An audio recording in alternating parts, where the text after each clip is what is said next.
الحمدللہ رب العالمین والصلاة والسلام علی حبیبہ محمد وآلہ وصحبہ اجمعین۔ اعوذ باللہ من الشیطان الرجیم، بسم اللہ الرحمن الرحیم۔ وَيَزِيدُ اللَّهُ الَّذِينَ اهْتَدَوْا هُدًى والباقیات الصالحات خیر عند ربک ثوابا وخیر مردا۔ اللہم سبحانک لا علم لنا الا ما علمتنا انک انت العلیم الحکیم۔ مولایا صلی وسلم دائما ابدا علی حبیبک من زانت بہ الاسر۔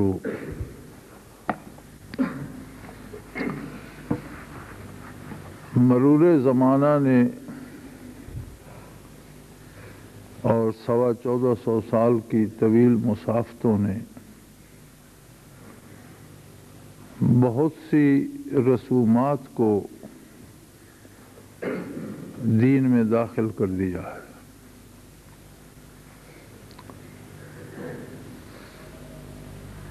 اور بڑی عجیب بات ہے کہ ایسی چیزیں جن کا دین سے کوئی واسطہ نہیں، کوئی تعلق نہیں، جو قوموں کے میل سے یا عہد جہالت سے یا غیر مسلم اقوام سے بطور رسوم کے چلی آ رہی ہیں، انہی کو ہم دین کا حصہ بنا لیتے ہیں۔ بلکہ اگر یہ کہا جائے کہ حصہ نہیں، انہیں سارا دین سمجھ لیتے ہیں۔ اور جب کوئی ہمیں ان سے روکنے کی یا سمجھانے کی کوشش کرتا ہے تو ہم یہ سمجھتے ہیں کہ یہ ہمیں دین سے یا نیکی سے روک رہا ہے۔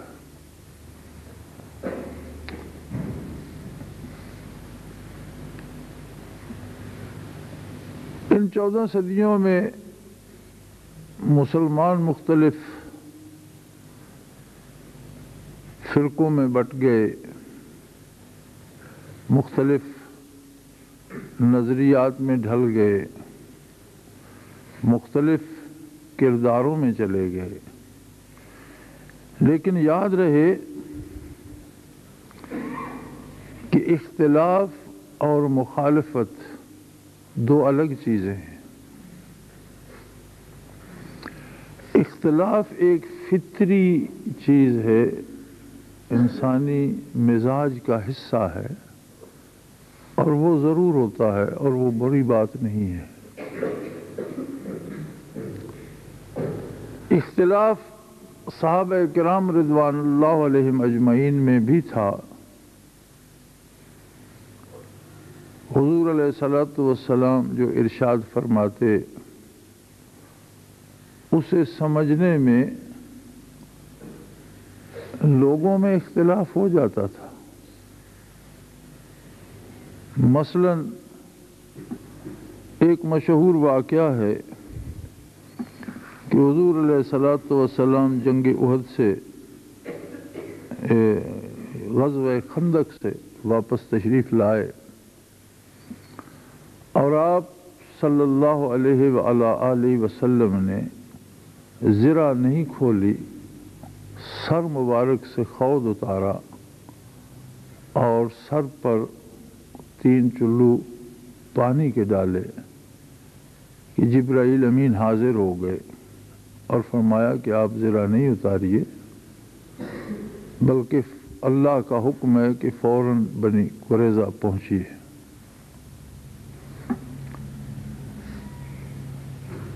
تو حضور علیہ الصلوۃ والسلام نے حکم دیا کہ مجاہدین سے کہا جائے کوئی بھی زرہ نہیں کھولے گا، بنو قریظہ پہنچو اور اس طرح پہنچو کہ عصر کی نماز وہاں جا کر پڑھو۔ اب یہ جملہ بڑا سادہ سا تھا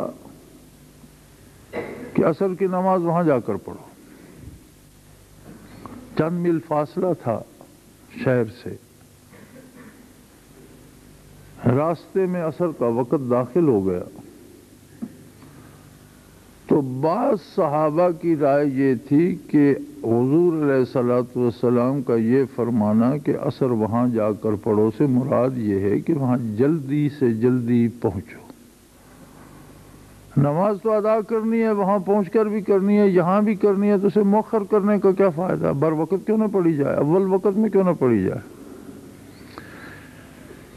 لیکن ان کے علاوہ ایک طبقہ ایسا تھا جنہوں نے کہا کہ حضور نے فرمایا عصر وہاں جا کر پڑھو، اب وہ مؤخر وقت میں ہوتی ہے یا دیر سے ہوتی ہے یا اول وقت ضائع ہوتا ہے، جو بھی ہو جائے ہم عصر کی نماز وہاں پہنچ کر ادا کریں۔ چنانچہ پہلی رائے والوں نے عصر ادا کر لی، دوسری والے آگے بڑھتے رہے، رکے نہیں، انہوں نے وہاں پہنچ کر ادا کی، جب وہ فارغ ہوئے تو یہ بھی پہنچ گئے۔ نبی علیہ الصلوۃ والسلام خود جلوہ افروز ہوئے اور پہنچ گئے وہاں۔ اب یہ اختلاف تھا، بارگاہ نبوی میں پیش ہوا، حضور نے سن کر سکوت اختیار فرمایا، کسی کو درست نہیں فرمایا، کسی کو غلط نہیں فرمایا۔ آپ کے سکوت فرمانے سے مراد یہ ہے کہ دونوں آراء حضور نے قبول کر لی، اس لیے کہ انسانی فہم میں، شعور میں تفاوت ہے۔ دونوں جماعتیں مخلص تھیں، دونوں جماعتیں دل سے اطاعت گزار تھیں، رائے کا اختلاف اپنی اپنی سمجھ کی بنا پر ہوا کہ ایک طبقے نے یہ سمجھا کہ مراد یہ ہے کہ فوراً پہنچو، نماز کو مؤخر کرنا مراد نہیں ہے، تو نماز تو وہاں جا کر بھی ادا کرنی ہے، تو یہاں بر وقت کیوں نہ کر لی جائے۔ دوسروں نے کہا نہیں، جو الفاظ حضور نے فرمائے ان کے مطابق عمل ہوگا۔ بلکہ نبی علیہ الصلوۃ والسلام کے ارشادات میں موجود ہے، جس کا مفہوم ہے کہ اختلاف باعث برکت ہے اور بات کے سارے پہلو واضح ہو جاتے ہیں۔ اسی لیے صحابہ میں جو اختلاف تھا اسے اصطلاحاً مشاجرات صحابہ کہتے ہیں، انہیں جنگ و جدل یا لڑائی نہیں کہتے، بلکہ جب صاحب کتاب لکھتے ہیں، شارحین حدیث لکھتے ہیں، مورخین لکھتے ہیں، مفسرین کرام لکھتے ہیں، تو وہ لکھتے ہیں مشاجرات صحابہ۔ مشاجرہ شجر سے ہے، درخت سے، جس طرح درخت سے زیادہ ٹہنیاں پھوٹیں، زیادہ پتے نکلے تو سایہ گھنا ہو جاتا ہے، اسی طرح یہ جو آراء کا اختلاف تھا صحابہ کا، اس نے بعد میں آنے والوں کے لیے حضور علیہ الصلوۃ والسلام کے ارشادات کے سارے پہلو واضح کر دیے اور سایہ گھنا کر دیا۔ یہ اختلافات کہ کوئی آمین بلند آواز سے کہتا ہے، کوئی خاموشی سے کہتا ہے، یہ رائے کا اختلاف ہے۔ بلند آواز سے بھی ثابت ہے حضور سے، خاموشی سے بھی ثابت ہے۔ کوئی رفع یدین کرتا ہے، کوئی نہیں کرتا، لیکن جو نہیں کرتا ایک تکبیر پر وہ بھی کرتا ہے۔ تکبیر اولیٰ پہ تو سب ہاتھ اٹھاتے ہیں، تو انکار تو نہ ہوا۔ اب آگے اختلاف شروع ہوا، اصول میں تو متفق ہو گئے کہ جی رفع یدین کرنا چاہیے، یہ اصول ہے، یا آمین کہنا چاہیے، یہ اصول ہے۔ اب اختلاف رائے میں ہے کہ آمین بلند آواز سے کہی جائے یا دل میں کہی جائے۔ اصول ہے کہ رفع یدین کیا جائے۔ اب اس اصول پہ کسی کو اختلاف نہیں، سارے ہاتھ اٹھاتے ہیں۔ اختلاف اس میں ہے کہ جب بھی اللہ اکبر کہا جائے نماز میں ہاتھ اٹھایا جائے یا ایک ہی تکبیر اولیٰ پہ اٹھایا جائے۔ یہ فروعات ہیں، یعنی اس کی آگے تشریحات ہیں۔ اس پہ کوئی لڑنے بھڑنے والی بات نہیں ہے، اسے حضور نے باعث برکت فرمایا ہے اور اس میں برکات ہیں۔ ہمارے ہاں اختلاف نہیں، ہمارے ہاں مخالفتیں ہیں۔ کوئی بھی کسی ایک رسم کے پیچھے جو لگ جاتا ہے، آپ اسے روکے نہیں، صرف اس رسم میں شریک نہ ہوں تو وہاں سے مخالفت شروع ہو جاتی ہے۔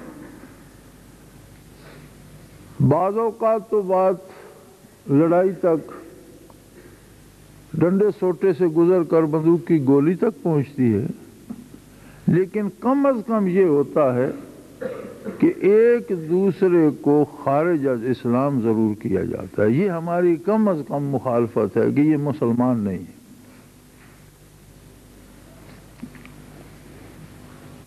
نبی علیہ السلام کے اعلان نبوت سے پہلے اور عیسیٰ علیہ السلام کی تبلیغ کے مفقود ہونے کے بعد جو زمانہ درمیان میں گزرا اسے عہد فترت کہتے ہیں، جس میں کسی کے پاس کوئی خبر نہیں تھی۔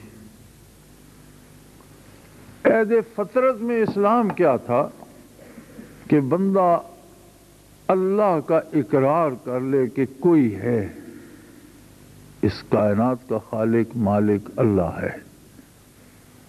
اب وہ کیسا ہے، اس کی صفات کیا ہیں، یہ بتانا تو نبی کا کام تھا۔ اس کی عبادت کا کیا طریقہ، یہ بتانا تو نبی کا کام تھا، کتاب کا کام تھا۔ جب تک کتاب نازل نہیں ہوئی، جب تک نبی مبعوث نہیں ہوا، تو صرف یہ مان لینا نجات کے لیے اور مومن ہونے کے لیے کافی تھا۔ تو نبی علیہ السلام کی تشریف لے جا رہے تھے، سامنے سے ایک سیاہ فام خاتون آ رہی تھی، تو آپ نے اس سے پوچھ لیا کہ بی بی تمہارا کیا خیال ہے، خدا ہے؟ ہاں، اس نے کہا بالکل خدا ہے۔ آپ نے کہا تو پھر کہاں ہے خدا؟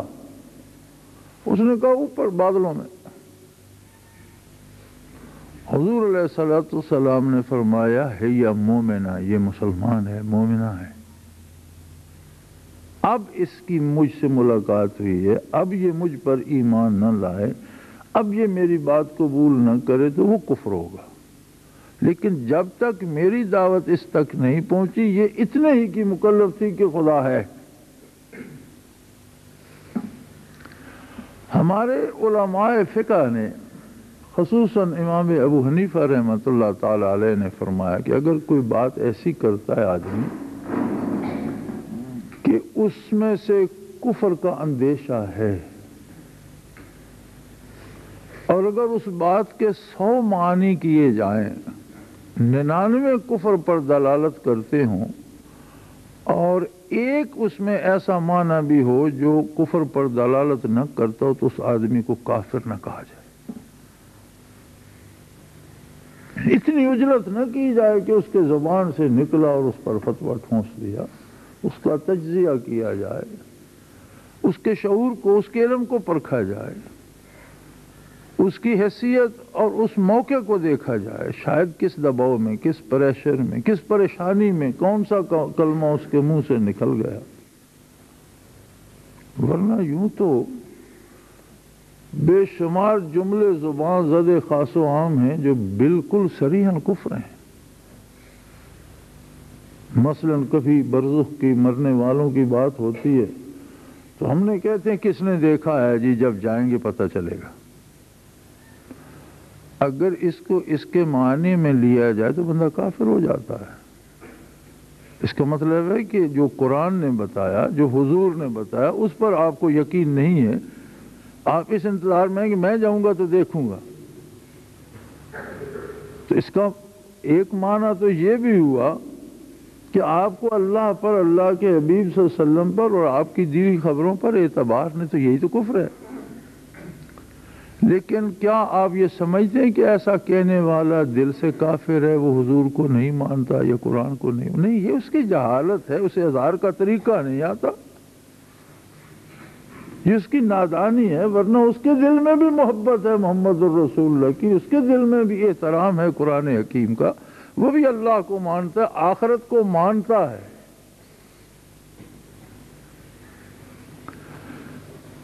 اسے اظہار کا سلیقہ نہیں آتا، یا وہ جاہل ہے، یا ماحول اور معاشرے میں جہالت ہے، تو ایک جملہ اب اس پہ ہم فتویٰ لگا کہہ دیں کہ تمہاری عورت بھی گئی، تمہارا گھر بھی گیا جی، یہ ہوا وہ ہوا، تو یہ تو جینا مشکل ہو جائے گا۔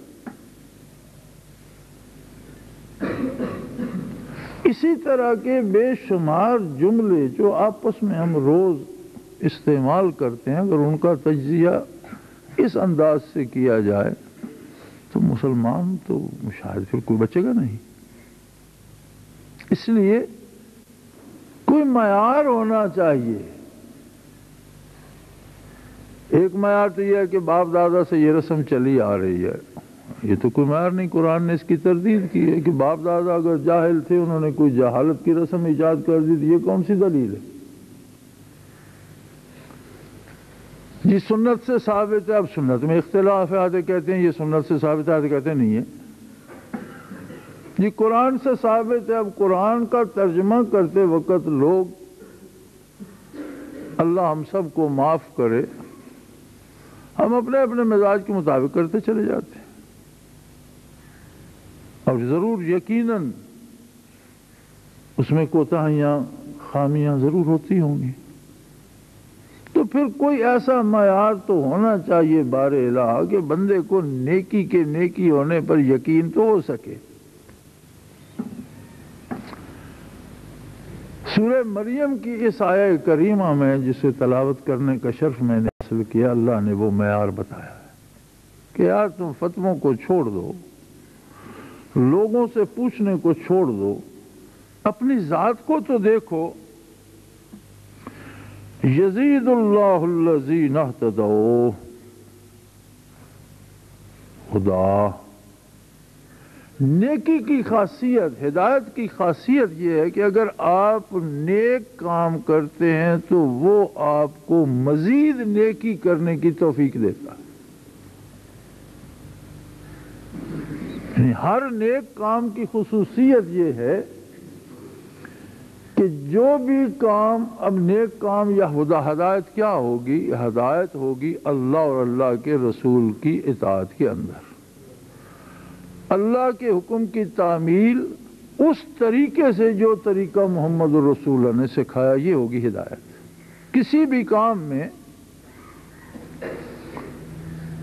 چونکہ ہدا اور ہدایت عربی کے بہت وسیع المعانی لفظ ہیں، اور ان کا چھوٹا سا مفہوم یہ ہے کہ کسی بھی کام کو کرنے کا صحیح ترین طریقہ ہدایت کہلائے گا۔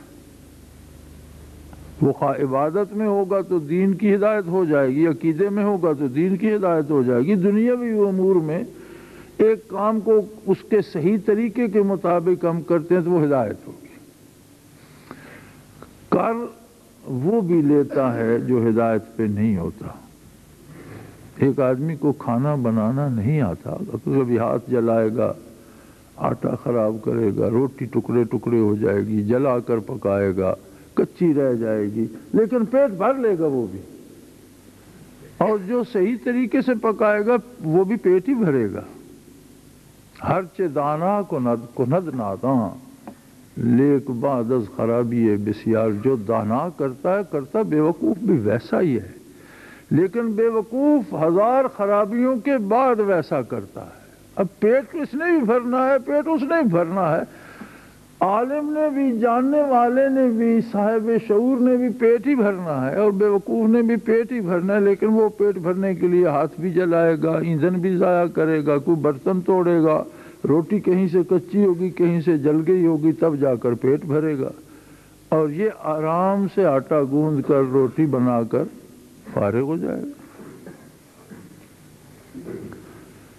تو جو بھی کام کو کرنے کا صحیح طریقہ ہوتا ہے، اس کا اصول یہ ہوتا ہے کہ وہ سب سے مختصر ہوتا ہے۔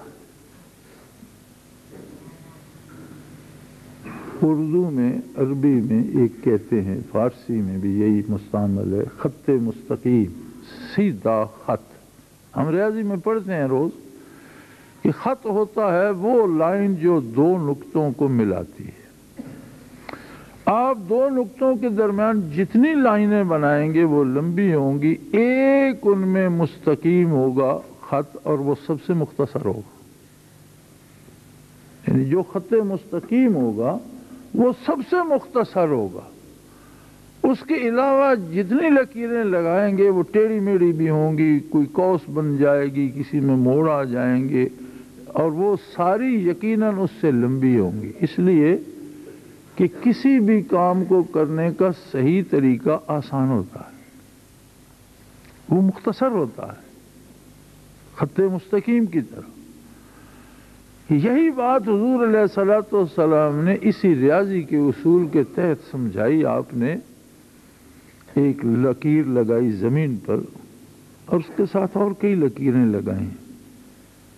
فرمایا دیکھو یہ ایک لکیر ان دو نقطوں کے درمیان سیدھی ہے جو سیدھی اس نقطے پہ جا رہی ہے، باقی مختلف اطراف میں جا رہی ہیں۔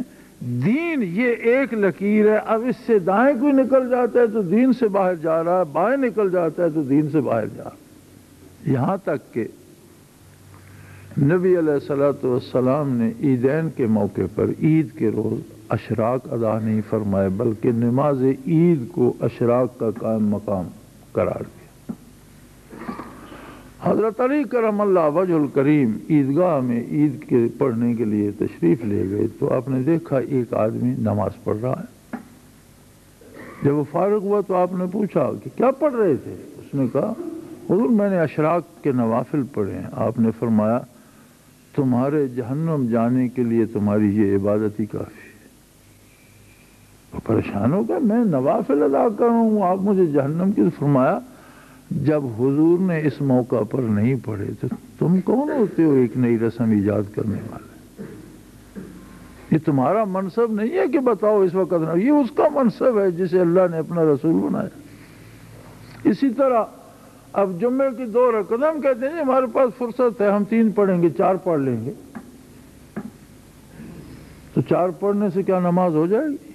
بھائی سورہ فاتحہ ہی پڑھی، تسبیح و تحمید ہی کی، رکوع ہمیں اختیار نہیں ہے نہ اس پر اضافے کا، نہ ایک پڑھیں گے تو ہوگی، نہ اس میں کمی کا۔ دین وہی ہے، سادہ سیدھی سی بات جو نبی علیہ السلام نے بتا دی، عبادت وہی ہے جو حضور نے سکھا دی۔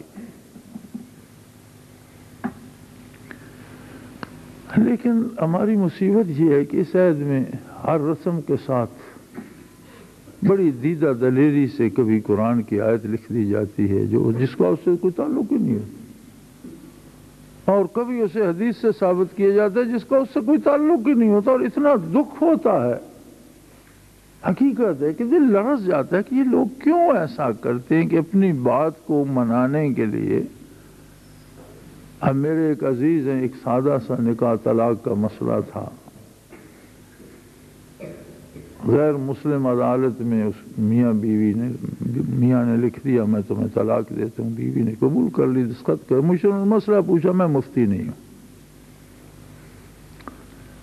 مفتی ہونا ایک اعزاز ہے، لیکن میں دین تو اللہ نے مجھے دین کی سمجھ تو دی ہے، میں نے افتاء پڑھا نہیں ہے، افتاء کا امتحان نہیں دیا، میرے پاس افتاء کی سند نہیں ہے، میں کبھی فتویٰ دیتا بھی نہیں ہوں، لیکن مسئلہ تو بیان کیا جا سکتا ہے۔ تو میں نے اسے بتایا کہ جب تم نے اپنے قلم سے دستخط کر دیے طلاق واقع ہو گئی، ویری سمپل۔ اگر تم عدالت کافر کی تھی، کافر کی عدالت نہ ہوتی، تم گھر میں بیٹھ کے صرف 2 گواہ ہوتے اور تم لکھ دیتے، بات ختم ہو جاتی۔ صرف گواہوں کی ضرورت تھی، تو بھری عدالت میں تو گواہوں کا بھی شمار کوئی نہیں۔ ہاں اگر کافر عدالت اپنی طرف سے فیصلہ دیتی کہ تمہارا نکاح فسخ ہوگا اور تم اس پہ دستخط نہ کرتے تو صورت مختلف تھی، اسے خلا دینے کا اختیار نہیں تھا۔ لیکن چونکہ اب جب طلاق دے چکتے ہیں تو پھر بیویوں سے پیار جاگ اٹھتا ہے، مسائل جاگ اٹھتے ہیں، ضرورتیں جاگ اٹھتی ہیں، گھر اجڑتا ہے، یہ ہوتا ہے وہ، یہ جو پہلے جو باتیں سوچنی چاہیے تھیں ساری پھر سامنے آ جاتی ہیں۔ اب وہ اس پلی پہ گزارا کیے جا رہے ہیں کہ نہیں جی حضرت نے حضرت سخت مزاج آدمی، حضرت تو مفتی تو نہیں ہے، اب فتویٰ تو مجھ پر آ گیا، مفتی بھی نہیں ہوں اور مزاج بھی سخت ہے۔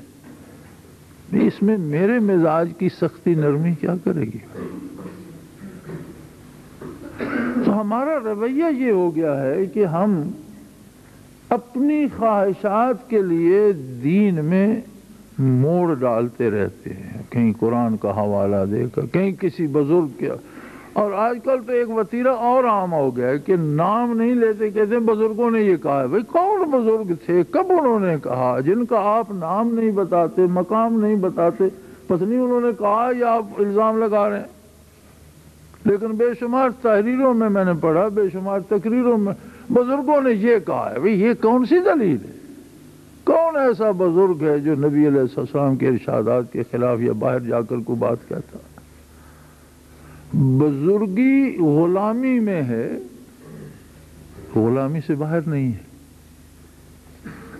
نبی علیہ السلام کی غلامی میں بزرگی ہے۔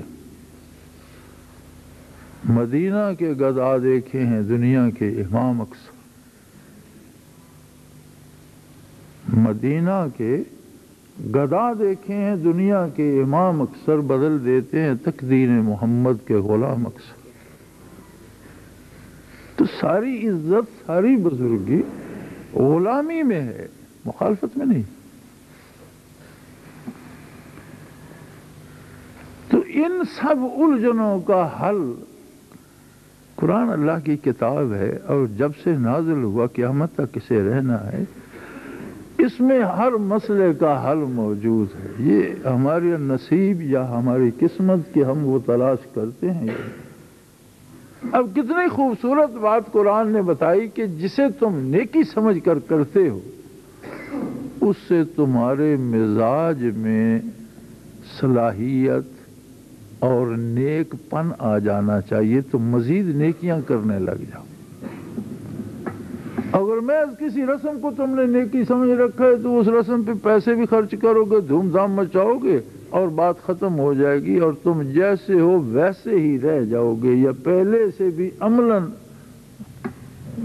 برائی میں ملوث ہو جاؤ گے، یا نیکی سے دور ہو جاؤ گے۔ لیکن اگر واقعی تم نے نیکی کی ہے، واقعی وہ کام نبی علیہ السلام کا بتایا ہوا ہے، واقعی وہ کام قرآن کا حکم اور سنت کے مطابق ہے، تو فرمایا وَيَزِيدُ اللَّهُ الَّذِينَ اهْتَدَوْا هُدًى۔ جو ہدایت کا کام کرتے ہیں، جو ہدایت کی راہ پہ چلتے ہیں، اللہ انہیں مزید ہدایت کی، مزید نیکی کی توفیق عطا کر، زیادتی کر دیتا ہے ان کے کردار میں، ان کے اعمال میں، ان کی فکر میں، ان کی سوچوں میں۔ لہذا میں سوچنا یہ چاہیے کہ میرے کس کام کی وجہ سے میرا مزاج نیک ہو رہا ہے۔ کیا مجھے کوئی ایسا کام میں نے کیا ہے کہ مجھے گناہ کڑوے لگنے لگ گئے ہیں، تو یقیناً وہ کام نیکی ہے۔ کوئی ایسا کام میں نے کیا ہے کہ مجھے مزید بھلائی کرنے کا خیال آتا ہے، تو وہ کام ہدایت ہے، نیکی ہے، وہ دین ہے۔ اگر کسی کام میں یہ تاثیر نہیں تو وہ رسم ہے، رواج ہے، دین نہیں۔ لوگ کہتے ہیں مولویوں میں اختلاف ہے یار، ایک سے مسئلہ پوچھو وہ مختلف بتاتا ہے، دوسرے سے پوچھو مختلف بتاتا ہے، ایک کوئی اور کہتا ہے، دوسرا اور کہتا ہے۔ یہ فتویٰ تو رب نے دے دیا بھائی، اور بندے کے اپنے اندر ہے، اس میں مولوی کی تو ضرورت ہی باقی نہ رہی۔ آپ کے پاس 3 مولویوں نے کہا جی کہ اس طرح سے نماز ادا کرنی چاہیے، دوسرا اس سے مختلف بتاتا ہے، تیسرا اس سے مختلف۔ آپ تینوں طرح پڑھ کے دیکھ لیں، جو صحیح ہوگا اس پر مزید سجدے طویل کرنے کی لذت آئے گی، جو صحیح نہیں ہوگا وہ بوجھ لگ رہی ہوگی کہ جان چھڑاؤ یار، یہ سکوت پوری کرو۔ جو صحیح ہوگا وہ مزاج بدل دے گا۔ ان الصلاۃ تنہی عن الفحشاء والمنکر، بے حیائی اور برائی سے روک دے گا۔ نہیں روکتا تو پھر ہم رسم ہی ادا کر رہے ہیں، اٹھ بیٹھ رہے ہیں، ایکسرسائز ہے۔ تو نیکی کا معیار یہ ہے،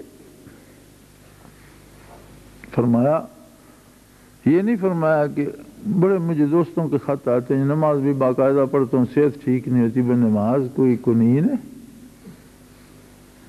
یا نماز باقاعدہ پڑھتا ہوں کاروبار نہیں چلتا، نماز کوئی عمل ہے کاروبار چلانے کا؟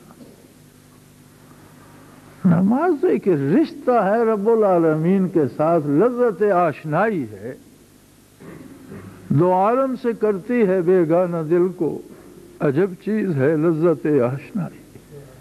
یہ تو لذت آشنائی ہے، اس میں نفع نقصان کی کیا بات، اس میں صحت بیماری کو کیا دخل؟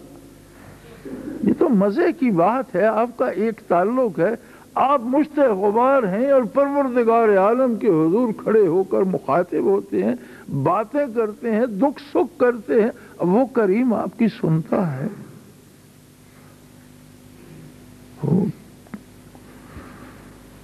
بیک لفظ تماں گفتن تمنائے جہانے را، بیک لفظ تماں گفتن تمنائے جہانے را، من از ذوق حضوری طول زادم داستان ہے۔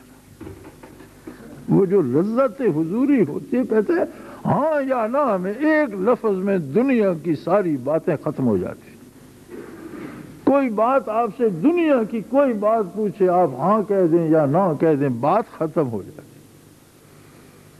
لیکن فرمایا میں نے بات اتنی لمبی اس لیے کی کہ وہ لذت حضوری جو ہے بات کرنے میں، آپ کے سامنے کھڑا ہونے میں، جمال یار کو دیکھنے میں، سوچنے میں، محسوس کرنے میں، کس کے حضور ہوں میں، ہوں شے کیا میں کس کے حضور، یہ جو لذت حضوری ہے اس نے مجھے مجبور کر دیا کہ میں بات لمبی کروں۔ یہ وہ لذت ہے کہ بعض اکابر صحابہ، حضرت عثمان رضی اللہ عنہ بالخصوص، وتر کی ایک رکعت میں 30 پارے پڑھ لیتے تھے اور فجر ہو جاتی تھی، رات گزر جاتی تھی۔ بعض اوقات رکوع سے پہلے آپ نے 30 پارے بھی پڑھے ہیں۔ اتنا لمبا کھڑا ہونے کی کیا ضرورت ہے؟ اسے ہوش کب ہے کہ میں کھڑا ہوں؟ تھک نہیں جاتے؟ انہیں ہوش ہی نہیں کہ بدن کہاں ہے اور تھک کون جاتا ہے۔ وہ تو کسی ایسے نظارے میں کھو گئے ہیں کہ فارغ ہوں گے تو پتہ لگے گا۔ نبی علیہ الصلوۃ والسلام رات کو عبادت کے لیے اٹھتے، تہجد کے لیے اٹھتے، محبوب کبریا حضرت عائشہ رضی اللہ تعالی عنہا ام المؤمنین فداہ نفسی، آپ فرماتی ہیں کاشانہ نبوی پہ ازواج مطہرات کے پاس کہیں چٹائی اور کمبل تھا، کسی خانے اطہر میں 2 کمبل تھے، کسی خانے اقدس میں صرف 1 کمبل تھا، آدھا نیچے بچھا لیا، آدھا اوپر کا۔ اور جس گھر میں حضور جلوہ افروز ہوتے، ام المومنین اور نبی علیہ السلام دونوں کے لیے وہی بستر ہوتا تھا۔ چھوٹے چھوٹے حجرات مبارکہ بھی تھے۔ تو آپ فرماتی ہیں میں لیٹ جاتی، پھر حضور اٹھتے تو مجھے کہتے اے ابو بکر کی بیٹی، میں کچھ وقت عبادت نہ کر لوں؟ آپ انداز دیکھیے، اللہ کا رسول ہے، جو فرما دے وہ دین ہے۔ حقوق زوجیت کا اتنا خیال ہے کہ رات کو عبادت کے لیے اجازت لے رہے ہیں۔ تو میں عرض کہتی رسول اللہ بے شک، تو آپ کھڑے ہو جاتے عبادت کے لیے، اور فرماتی ہیں جگہ اتنی ہوتی تھی کہ جب حضور کھڑے ہو جاتے تو میں ٹانگیں بچھا لیتی، جب حضور کو سجدے پر جانا ہوتا تو میں ٹانگیں سمیٹ لیتی اور آپ رکوع اور سجود فرما لیتے۔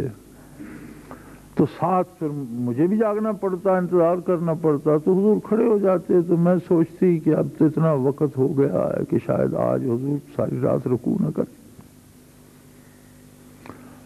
اور سینے اطہر سے اس طرح آواز آتی جیسے ہنڈیا کھولتی ہے، اور چشمہ مبارک برسنے لگتی تو ریش مبارک ساری تر ہو کر پھر ریش اقدس سے سینے اطہر پہ قطرے ٹپکتے، پھر آپ رکوع میں جاتے، اور پھر میں سمجھتی کہ باقی رات آپ رکوع میں گزار دیں گے۔ پھر آپ سجدے میں جاتے تو یہ خیال ہوتا کہ اب سجدے سے اٹھنا نہیں گوارا۔ تو یوں جب فجر ہوتی تو قدوم ہائے اقدس متورم ہو چکے ہوتے، سوج چکے ہوتے۔ تو فرماتی ہیں ایک دن میں نے عرض کی یا رسول اللہ، دنیا بھر کو آپ کی شفاعت کی امید ہے. اگلے پچھلے جو امتیں پہلے گزر گئیں، جو آپ کی امت ہے، یہ سارے اس بات پہ امید لگائے بیٹھے ہیں کہ آپ ان کی شفاعت فرمائیں گے اور وہ بخشے جائیں گے. تو آپ اتنا اپنے آپ پر اتنا بوجھ کیوں لیتے ہیں؟ فرماتے ہیں حضور مسکرائے اور فرمایا افلا اکون عبدا شکورا، کیا اس اعزاز کا میں شکر نہ ادا کرتا رہوں؟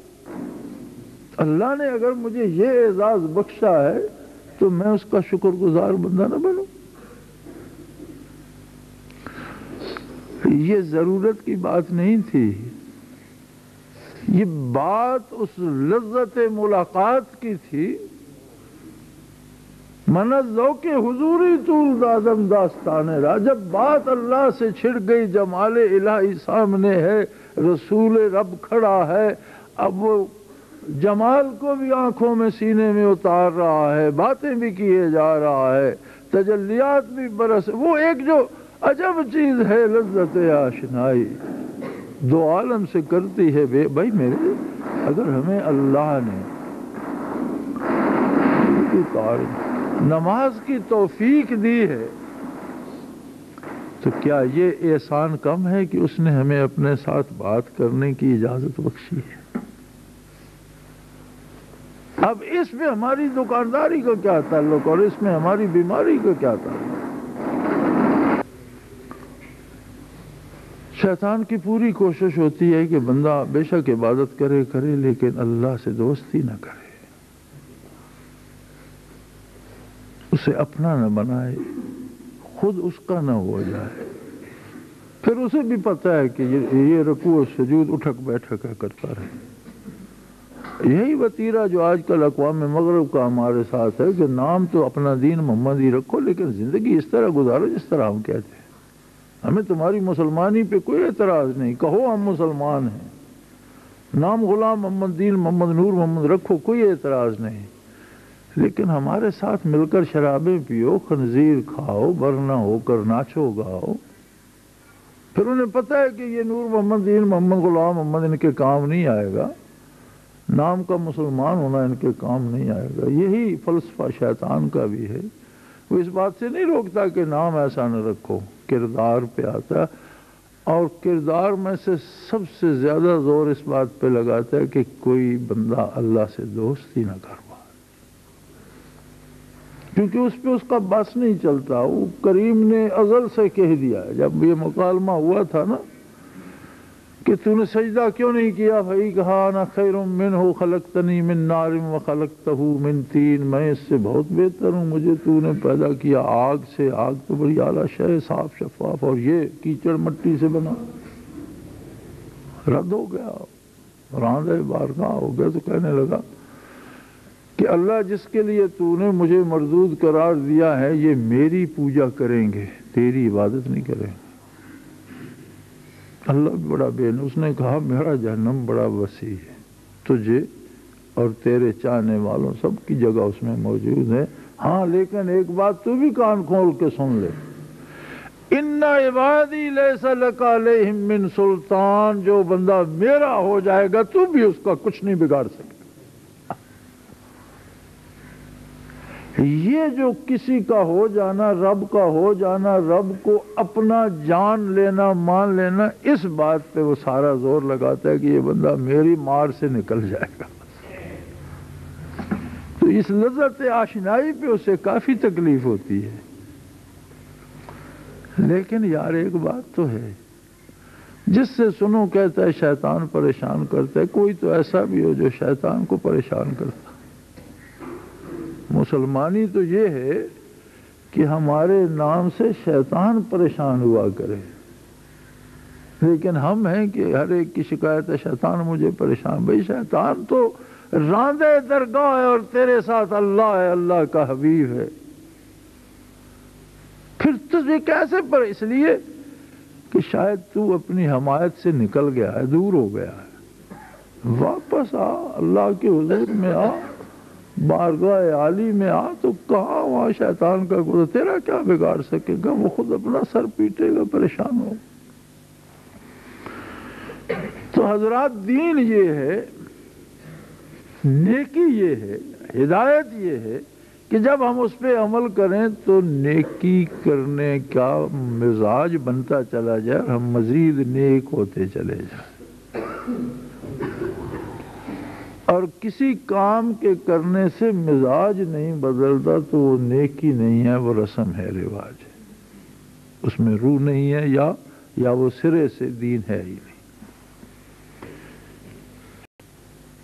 اللہ کریم فرماتا ہے یہ دنیا والباقیات الصالحات خیر عند ربک، تمہارے پروردگار کے نزدیک یہ بات سب سے بہتر ہے کہ تمہاری نیکیاں باقی رہیں۔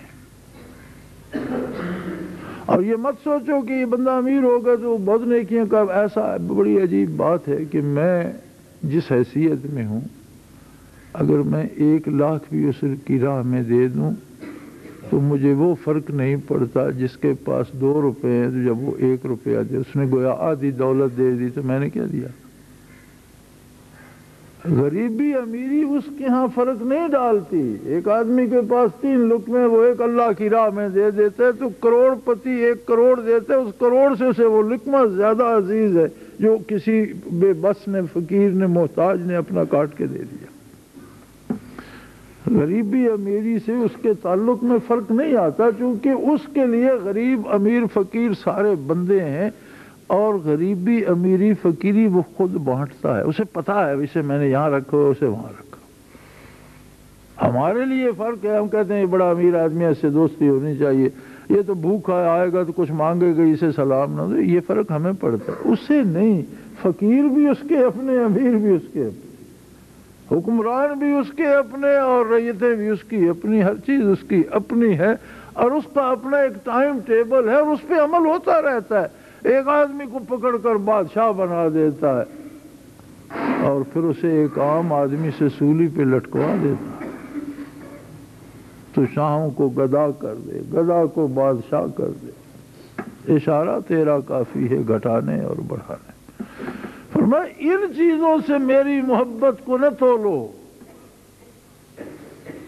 محبت تو ایک لازوال رشتہ ہے، غریب ہوگا تو بھی رہے گی، فقیر ہوگا تو بھی رہے گی، امیر ہو جائے گا تو بھی رہے گی، اور جب تم آؤ گے میرے پاس تو تمہارے ساتھ میری محبت ہوگی، تمہارے دائیں بائیں میری محبتیں ہوں گی، میری چاہتیں ہوں گی۔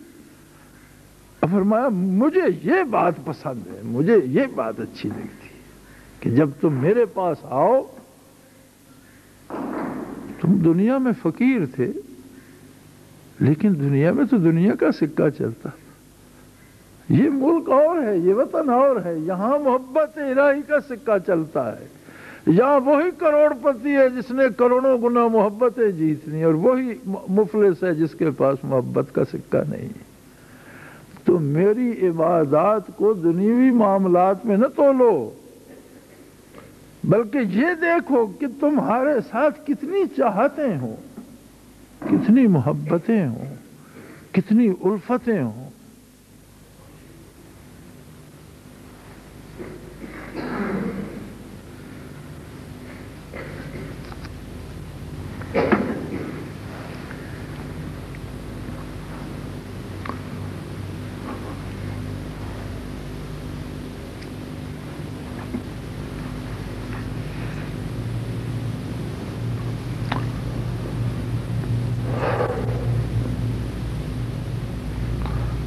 دفنانا دیکھ بھال کر حسرت زدہ کی لاش کو،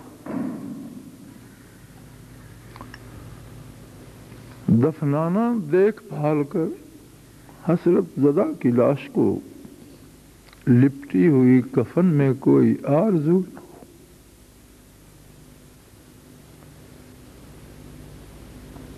یہ سرمایہ ہے کہ اس کفن کی چادر میں بھی طلب ہو، چاہت ہو، محبت کی خوشبو ہو۔ دولت ملی تو رہ جائے گی، جائیداد ملی تو رہ جائے گی، حکومت ملی تو رہ جائے گی، فرمایا میری محبتوں کو ان کچے باٹوں سے نہ تولا کرو.